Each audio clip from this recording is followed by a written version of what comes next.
What's up, guys? Andre Hakel Jr. here from Client Ascension, here with Joey Yochheim from the Default Kings. Joey, say what's up. What's going on, my people? Awesome. So, just for some background, Joey and I both are the integrators of the teams of our own high ticket coaching program. So, I run a coaching program helping business owners. Joey runs a coaching program that is more centered around fitness. And so, because we are really good friends and because we got connected, we started to mastermind because our roles, even though they're in different industries, different target markets, are very similar. And when I say integrator, most businesses, especially coaching programs, have more of a visionary or a sales inclined person, which in Joey's case is Gabe, who's a great dude, and then an integrator, which in this case is Joey. And that's the same setup we have here at Client Ascension. And since Joey and I are both integrators, we set up this bi-weekly meeting time on calendar to just hop on and kind of share what's working. And as integrators, some of the things that are most prominent are student results, and just the back end success of the program. Would you add anything to that, Joey? Like as an integrator, what are your KPIs? As an integrator, I think the KPIs is two things. I think at a higher level, the bigger you get, it has to do with your team a lot as well. But priority number one is always going to be the clients and the success. I think I've heard Daniel say this too before, your partner. Your job as a business is to simply print case studies. Yeah. That's it. There's a value exchange that happens in business. People give you money for those results. So if you're not doing that, you're doing a disservice to your customers. And quite frankly, in my eyes, and I know you agree with this, you're scamming people, right? Yeah. So priority number one is making sure that people that are handing you hard-earned money are actually getting results and you are delivering on what you promise. Yes, exactly. And that's why I love talking to Joey is because he's one of the guys I can relate to in sharing the passion of really wanting to help the students in our program.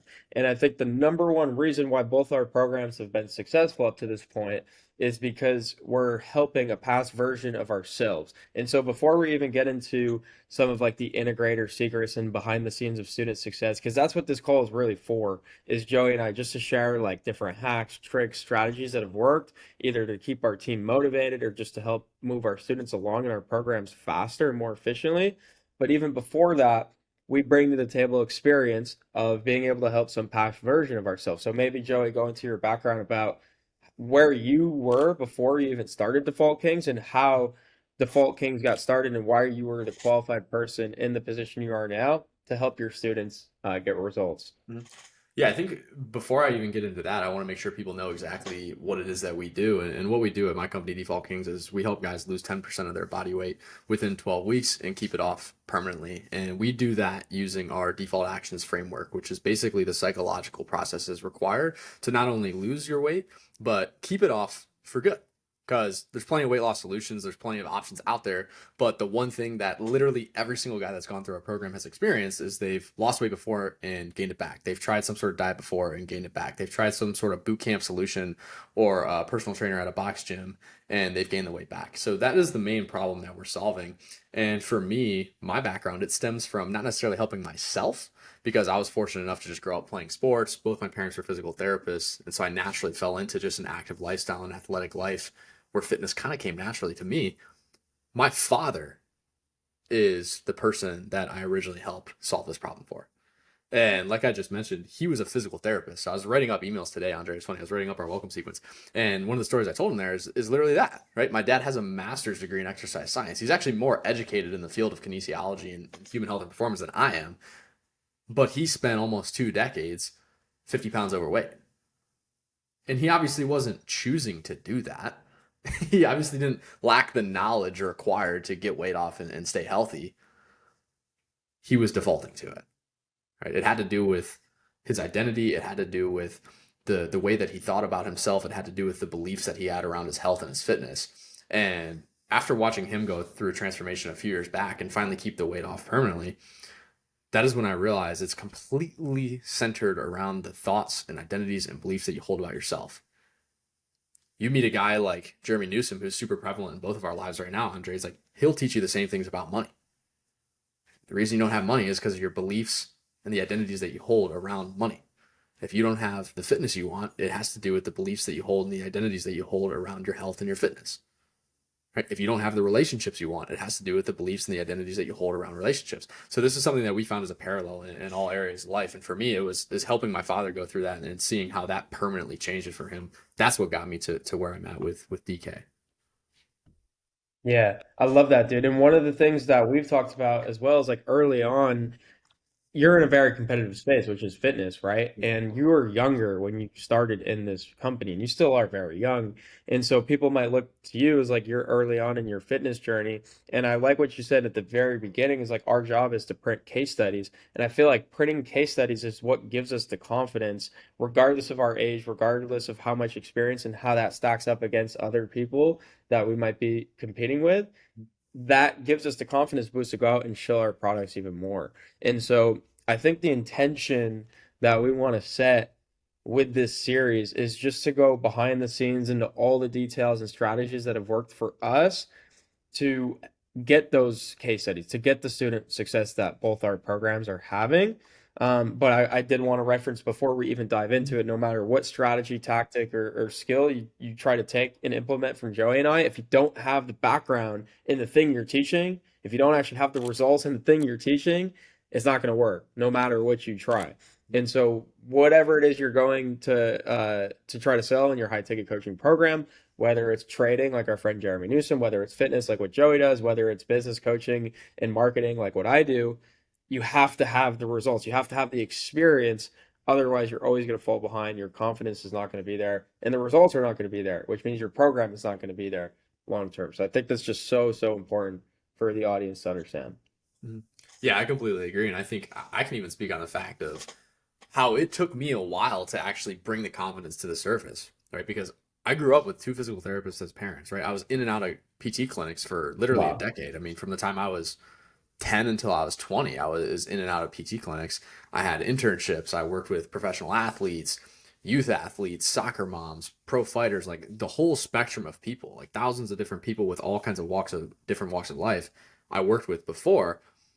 But it wasn't until I was running my own business and watching that hey, what we're doing here is actually working. And now for us has worked for over 350 men. It wasn't until I did it in my own business and I sold my own thing that it really came to the surface for me.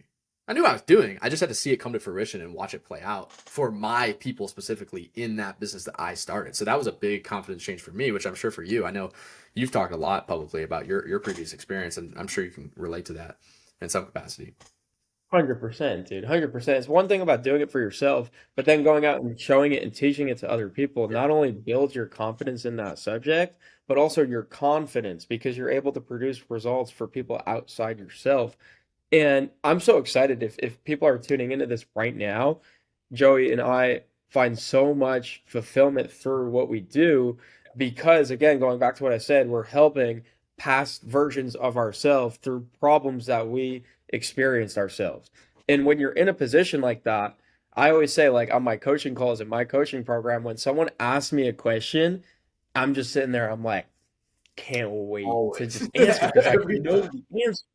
Yeah. Right? I'm like so freaking pumped. I'm like, Every time. dude, you're fucking up hard, but I'm gonna give you the answer, right? And you're not gonna have to go through the pain and suffering that I went through because now I can give you the answer. So there's so much fulfillment in being able to genuinely help past versions of yourself. And all I mean by that is like my background with my coaching program is I help agency owners grow by opening up another lead channel, which is cold email. And when I was in business for 3 or 4 years, failing after failure after failure after failure, it was because I lacked uh, a consistent flow of leads. And it wasn't until I found cold email that that changed. And so now I can give people that are struggling, trying to find consistent lead flow, cold email because I found it, I learned it, and spent 4 years in it. And so there's just so much fulfillment there.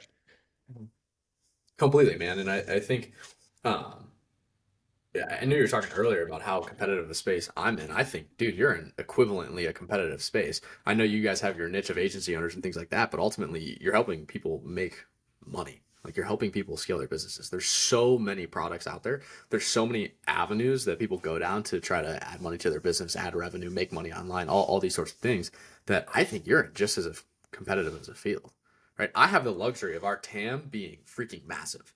Our TAM is literally there's probably not an even bigger one. It's overweight Every guy ever. Yeah, it's overweight American dudes over age 30, which is literally 73% of the adult population. Everybody's overweight and obese right now, right? So I have a massive TAM. You have a smaller one, but it's always interesting to hear your perspective because people say that about fitness all Yeah. the time. I'm like, you guys are in a competitive one too. 100%, dude. No, 100%. You're right. I think, like you said, is kind of just like the ratio of it is there's Mhm. more potential customers for you, so there's Mhm. more programs, and for us, there's less programs but less potential customers, so it evens. Totally. But one question I think we'll start to get the audience exposed to like your genius and some of my experience in building really good products and not just really good products. Like we could sit here and say our products are really good, but like we don't have to. Our customers can tell you Yeah. that. And they have. Like I've experienced people in the Default Kings program that have will literally die for you guys because of the results you've been able to get them, right? And I think when you're in a competitive space like fitness or make money online, you could have the best marketing and sales tactics in the world and you can still lose out to your competitors because the back end, the intangible things, right? And so we were talking about this with Mr. Newsom on our podcast yesterday, and we were presenting to him like, hey, in a sophisticated market with a lot of competition, what do you do? What's the strategy? And he didn't mention sales or marketing once. All he mentioned was product and customer service, the things that we can do that stand out and make a difference on the people we're serving that will then go and tell people about it, word of mouth, right? And so my question to you, Joey, is what are the things you think you do really well in Default Kings once you sign on a new student that separates you apart from all of your competitors, which creates goodwill, referrals, and increased business later on? Some principles that I apply anytime I'm looking at the product, and I think you and I have talked about this before, but it's simple. So making it as simple as possible for them, making it fun.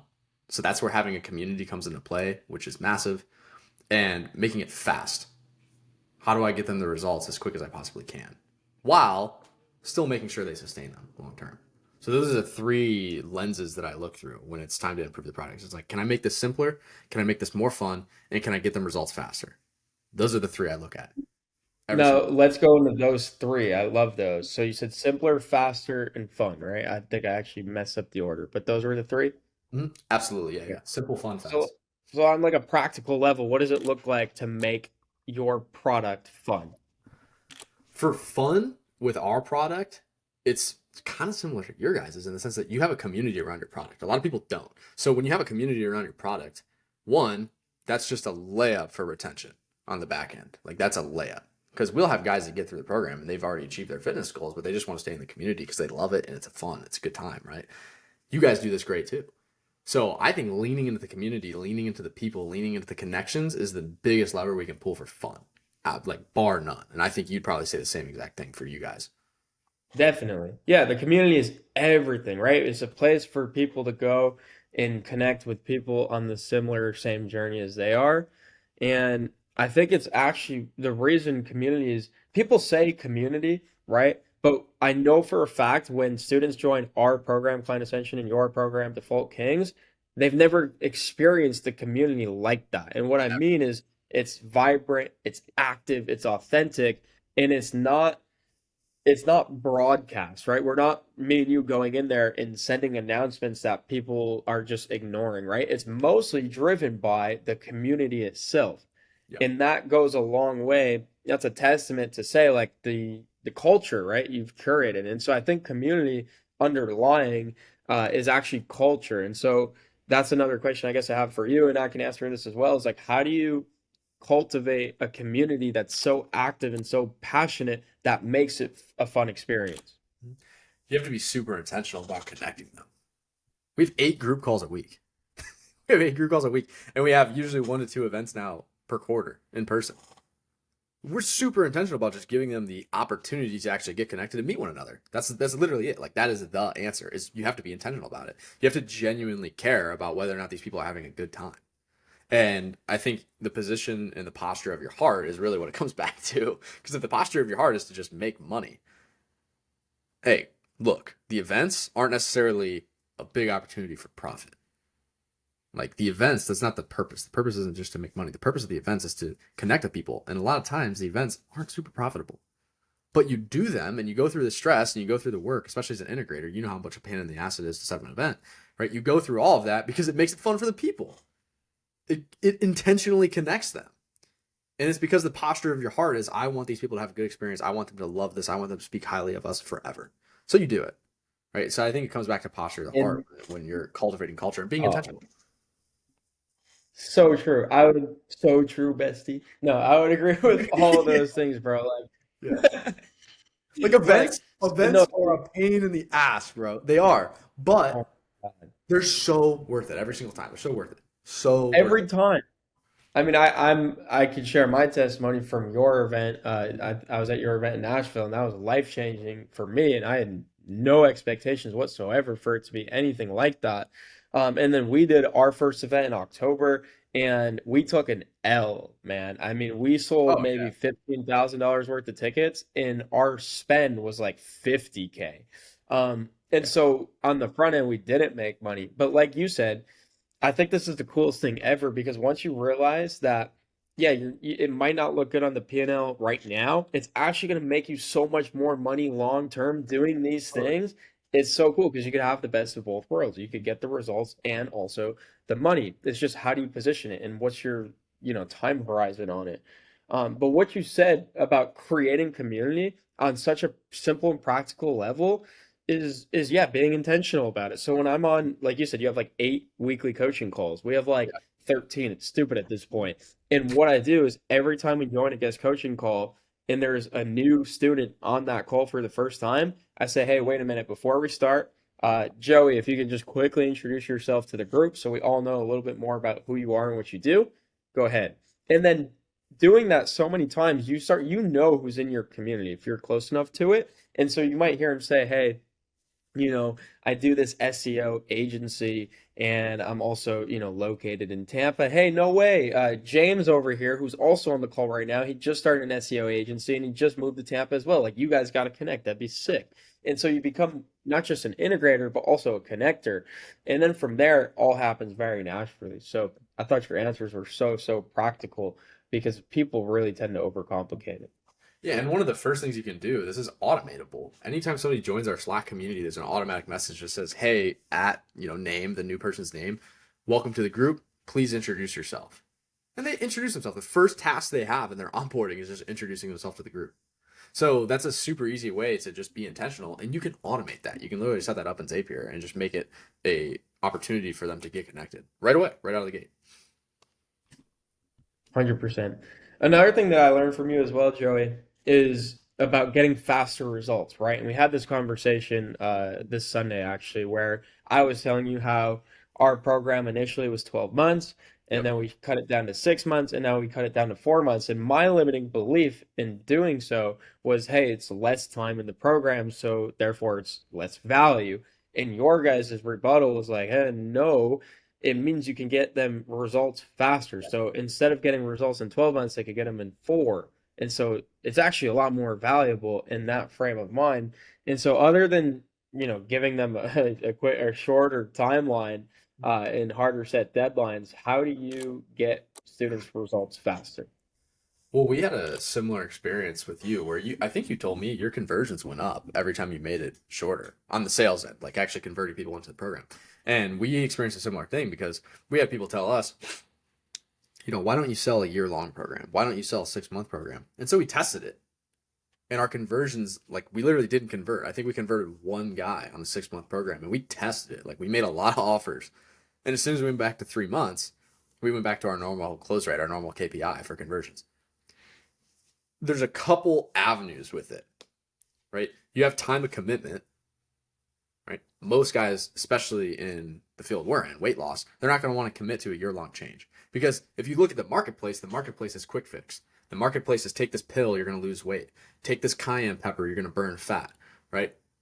Yeah, you already know which one I'm talking about. That one pissed me off. Anyways, that's the marketplace, though. That's what our people see all the time. So their mind is just wired for fast, fast, fast, fast, fast. Same thing for you guys. I see ads all the time for you can make XYZ dollars in, 3 months with this online thing. Right? So the marketplace is just wired for the speed. So you do have to accommodate to the speed within the offer itself. That's more of like a marketing sales thing. You have to accommodate for the speed in the marketing, the offer itself. But when they actually get in the program, if I were to break it down step by step how we do it, it's like our guys come in for a 3 month commitment. That's the initial commitment, right? The first 6 weeks, we're just hyper aggressive. Like I have you in a very aggressive caloric deficit and you're extremely active. And we are very upfront on the kickoff call. Tell them straight away, first 6 weeks is going to be the hardest part. You're going to lose weight fast. And I'm doing that intentionally because I want you to experience wins and be bought in. Because I know if they get wins early and they buy in early, they're going to trust me. So when week 6 rolls around, I say, hey, let's ease it back a little bit, make this a little more sustainable for you. They're like, oh, this guy knows what he's talking about. I've already lost 15 pounds in 6 weeks. I'll take his advice and slow it down a bit. But if Yeah. week 6 comes around, they've only lost 2 or 3 pounds, and you're like, hey, don't worry, man, it's sustainable. Half a pound of weight loss a week.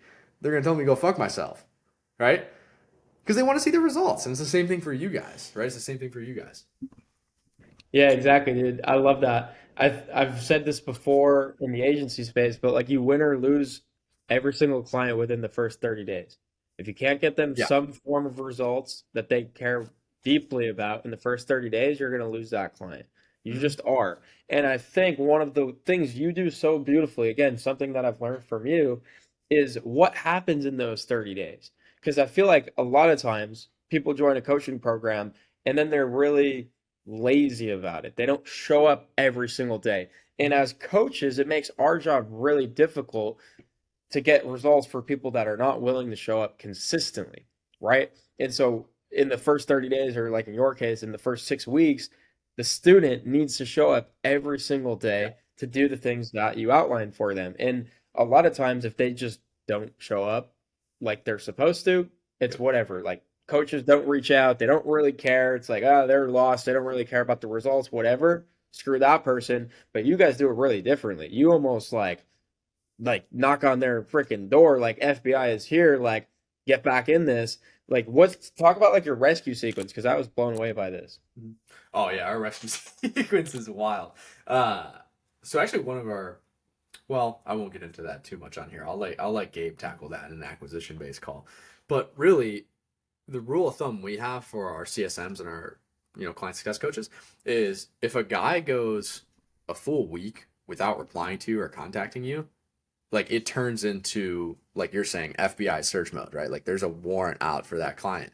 And it's they're getting texted, they're getting called, they're getting selfie videos, they're getting hit up on social media. Every single channel of communication we have available to them, our coaches and our CSMs use until they get a hold of them. And even if they don't get a hold of them, we still make sure we check in on them every single week inside of Slack and inside of our training software because if a guy ever comes back after going AWOL for 6 weeks, he can't say we weren't there. And that's one thing that blows a lot of people away because a lot of coaches, Receipts. yeah, I literally, got the receipt. it's receipts. And that's your job, right? A lot of people are paying for accountability, any kind of coaching program, even you guys. Like if Andy, our CSM in your program, doesn't hear from me in 3 or 4 days, like he hits me up, hey bro, how's everything going? Right? They just check in. They just make sure you're there. And so a lot of coaches are blown away because they're like, well, when a guy goes AWOL, like, send him on his way. Screw him. I tell our coaches, I'm like, no, dude, you still send that message for 12 weeks. You still check in 3, 4 times a week for 12 weeks. Even if you're not getting replied to and you're talking to a wall, you do it because what you don't want is a situation where a client that went AWOL comes back and says you weren't there for him. That's your Bro. contingency against making sure people can't say that you didn't hold them accountable because you did. You did everything in your power and you went off platform. So that's a super big one for us. And I'm curious to hear your 30-day window because I think ours even goes micro into 14 days. Like we even have a first 14-day window that we prioritize. But what's yours look like for that 30 days Yeah, of getting guys 100%. results? 100%. I just think it's so fascinating because, like you said, most coaches are just like, hey, if they don't want to be a part of it, if they don't want to buckle down and do the work, screw them. We're going to focus on the ones that are proactive about the program. And I Mm-hmm. think that's just the wrong approach because, like you said, if you think about it in their frame of mind, like they're paying us to hold them accountable. And what does Yeah. that look like? It looks like calling them, texting them, sending them video messages, calling their mom, calling their dad, whatever it takes to get this person to do the work that they initially committed to doing. Yeah. And I think that goes all the way back to the start of the conversation is what's your heart posture It's like, do Yep. you really care about seeing this person win? Because in a lot of cases, if someone just goes AWOL and they're like, forget about it, I don't want to do this anymore, it's pretty much like one less student for you to worry about off your plate. And so it's like, oh, okay, no problem. I don't really care. I'm going to focus on these next students. And I just think that's such the wrong approach because people, they do come back. And when they come back and see that you're always there for them, I think that just increases their buy-in so much more. And life happens too, right? Yeah. We all understand that. It's a moral obligation thing for me, dude. Because exactly what you're saying is a lot of people, and I totally understand this mindset. Because I'm totally the type of guy that's like, if they aren't bought in, fuck them. Like that's kind of how I think naturally, and I'm sure you feel that way too. Like a lot of people that are in coaching space feel that way because they've experienced clients that have go, hey, well, that's the natural inclination. If they're not bought into me, I'm not bought into them. But when you actually reframe it in your mind as I'm a service provider and they're paying me to hold them accountable, and once you get your first reel back in using an AWOL system, like the first time you reel somebody back in by being persistent because you haven't heard from them for a week, that's when it sinks in your mind. Oh, this is what I'm supposed to do as a service provider, as a coach. I'm here to hold them accountable, right? Yes. And think about the word coach, dude. I feel like people just completely glaze over this. Like, what Yeah, is a coach? And for me, and you especially, I know you're a college athlete. It's very easy for me to compare business to sports because I just grew up totally. on sports. And so, like, I go out and study the most successful coaches, right? Like Phil Jackson and the Belichicks of the world. And, like, what do the players like Tom Brady, Michael Jordan have to say about these coaches that they do extremely well? It's that they hold them accountable, right? And so if you study what the best coaches of all time do, ask yourself, is that also what you're doing as a coach, right? Mhm. And so I just think it's fascinating. To go back to your question real quick about the 30 days, for us, it's all about marketing, right? In the first 30 days, a few activation points we want to hit is we want to help them have full confidence in their offer. Because if they're not confident about their offer, none of the results are going to stick. It's like the mindset thing with you guys. And so we help them craft their high ticket offer that they're fully confident in. Once they have that, we need to somehow communicate that offer to the world. So we have them throw it on a landing page using our templates, and then also a VSL so that they stand out amongst other landing pages without any sort of video or explanation about what they're selling. And then from there, we have them launch cold email campaigns. And launching cold email campaigns is like when you first open like a new video game and you're like getting started and set up. It's so exciting because it's just numbers on the screen. Uh-oh. And so in the first 30 days, they have their offer, they have their landing page, they have their VSL, and then their cold email campaigns are launched. And once they've gone through that process, they've gotten 4 or 5 So it's gonna be wins real funny to since see they've who they can started with us. hear me or But anyways, in the first 30 days, we try to get them as many wins as possible. And I think what's really important is focusing on inputs over outputs, right? Because a lot of times you're like, oh, I want to help this business owner generate $10,000 in the first 30 days. That's not fully in your control and it's not super realistic. And you don't want to build the foundation of your first 30 days in the program on that expectation. Mhm. So I like to build it on, hey, like we're going to give you confidence in your offer. You're going to have a landing page, you're going to have a VSL, and you're going to have launched your cold email campaigns. And those are all things we can control and do, right? And from there, the results, because we've done it so many times ourselves and for our students, the results are going to take care of themselves. Yep. And so if we could get them to focus on the inputs, and like Ed Milet always talks about actions and attitude, the Yep. results will be there. Totally. Yeah, that's the biggest thing you guys have helped us with going through your program. And for everybody that doesn't know, I know Andre talked about coming to our events. We're actually in Andre's coaching program ourselves. So I can speak to this and say that he is not bullshitting anybody here. This is exactly what they do. And that's been groundbreaking for us is flipping the mindset to, what does the revenue look like? What does the profit look like? Because those are outcomes. It's flipping it to tracking how many cold emails did I send? How many cold DMs did I send? How many pieces of content did I post? How much was my ad spend? Like these are all like input things. These are all things that I control. And the Yep. rest will take care of itself. And you were talking about high level coaches earlier, and I wanted to pull something back in and just give credit to my college coach, Dan Mladenovich. And for people that don't know, I played college soccer at John Carroll University in Cleveland, Ohio for 2.5 years. And one of his sayings, and it was his Twitter bio for a while. I wonder if it still is, but his saying was a good coach can change a game, but a great coach can change a life. Whoa. And that was one of his sayings. And to me, that spoke volumes to one, who he was, because he was an amazing guy and he prioritized his relationship with his players over anything. And I think it speaks to us as service providers and everybody else here that's either a client, coach, service provider of any sort, because going out and changing a game, the parallel in business is getting a client results. That's just what you're supposed to do. Like you're good. If you do that, yeah, you're a good coach. But in my opinion, that's the bare minimum. That's what you should do. Like we talked about early, the bare minimum is it's a value exchange, provide them results. Cool, you're a good coach. If you want to be great, it's having that community. It's having the connection. It's knowing that this guy is going through something with his family life. This guy got laid off at his job and I gave that client a call when I didn't have to. His CSM told me that something happened with his son at school. So I sent him a personal message to check in on him. This guy's about to graduate and had a ton of success. I'm going to send him a private audio message and just congratulate him. The people is what takes you from good to great. The relationships make you great at coaching, at service provision, at client experience, client success, and amazing products. It's the people, it's the relationship. Exactly. That's what makes you great. Exactly. Oh, dude, I love that. I love that. The results are a given. The relationships are how you take it to the next level. I think that's a great way to cap this first session.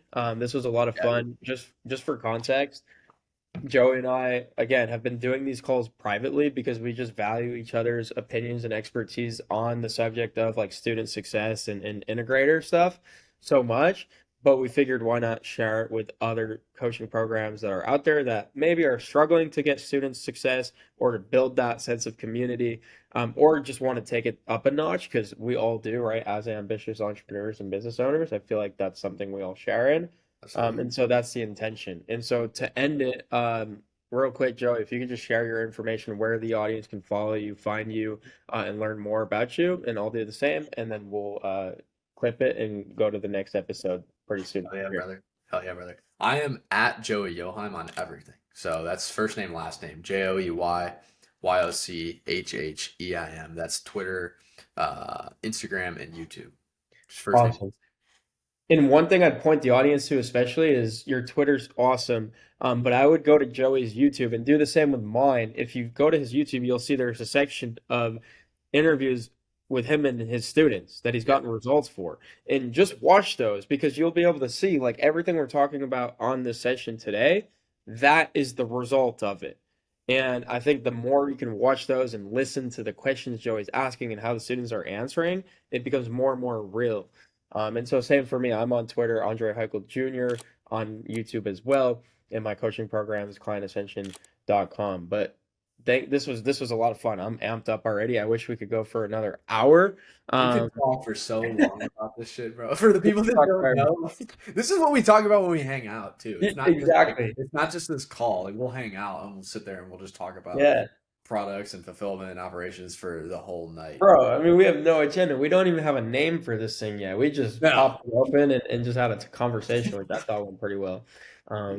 But interested to hear the audience feedback as well. If you guys have any questions, thoughts, takeaways, key learnings, please do share them in the comments or reach out to us directly on socials. But yeah, until then, we'll see you on the next episode. Hell yeah. Peace.